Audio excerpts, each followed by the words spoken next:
Cuba has always been a difficult place in which to deliver really top-end experiences for clients, but it has always been on my own personal wish list. After the success of our first inspired journeys there in early 2014, I was charged to travel there in order to put in place a programme for the tailor-made side of the business.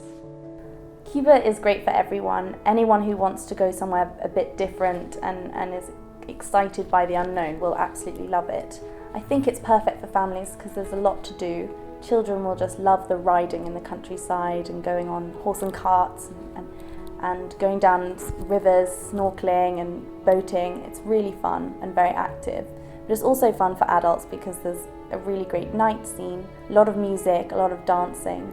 And the history is so fascinating. It's something that we've heard of from afar, but when you go there and you go to the museums and you hear the Cuban side of everything, that's something that you won't get anywhere else. And that's why I think it's got something for everyone. Cuba really comes alive at night. Everyone goes out dancing and drinking every night, and everything's out on the street. So if you're in Havana, you can walk down the Malecon, which is the pavement along the waterfront, and everyone gathers there every night to socialise. So all adults will just love walking down there, meeting people, joining in, dancing, having a good time. So it's got something for everyone. One of my favourite days in Cuba was probably going to Baracoa, which is in the southeast of the country. I got to spend a couple of days there, but one morning I was taken out on a rowing boat by a lovely guide, and he took me down a river that was very peaceful, very calm, really beautiful jungle sort of all around me. And he taught me all about the coffee industry, chocolate industry of the area that I knew absolutely nothing about. And then at the end of the day, we pulled up on the riverbank, and he surprised me with a lovely band and traditional pig roast, which was very exciting, very authentic. There was no one else there, and we danced and they played music and we all ate together and just had a really lovely day.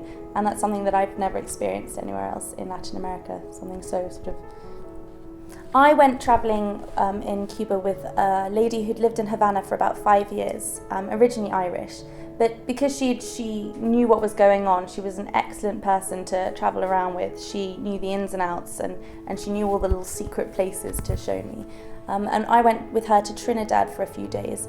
She is a salsa teacher, and when we were in Trinidad, we went out in the evening, and she took me dancing, and she got all these local guys to come and start dancing with us.